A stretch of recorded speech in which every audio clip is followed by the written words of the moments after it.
I think there's a future for it. I think that the bulk of the majority of the tobacco in United States, I think it's going to go to places like Brazil and places like that, produced with cheap labor.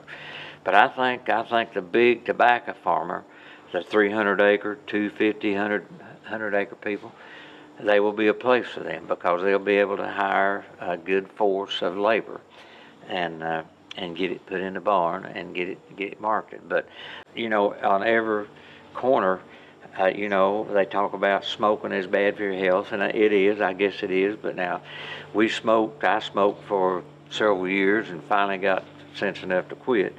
And I loved to chew the tobacco. It was just a way of life, And but when I was working in Washington County, especially when I was on a training program at Tennessee Farmers Co-op, I knew this guy I went to school with, and his dad, and they had a big farm there in Jonesboro. And we'd go out to their farm, and I'd go out in the afternoon and help them strip tobacco.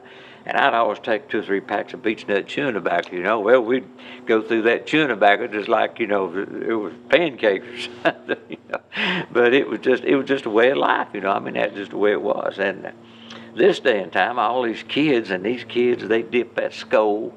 And I've, I don't won't be too defensive against it, but there's a lot of gum cancer showing up too, and of course there's cancer showing up on every corner, taking all these food preservatives and everything we put in our food, but I've enjoyed the years that I grew tobacco. It was enjoyable, and down near as I got older, like you say, cutting it, and I don't do very good hanging on these poles anymore. I used to could climb up in there and hang on the pole, but now people's growing tobacco. That's not the way they're doing it. They're putting it on scaffolds in fields, but I do believe that there is a future for tobacco. Of course, people, they're gonna smoke, they're gonna chew it. I had a brother-in-law had lung cancer, smoked. Doctor told him he had one lung took out. He wouldn't quit, just kept right on smoking. He liked it so well, and he said, "I don't care, I'm going to smoke." So he did. So that's really, there'll be people doing it,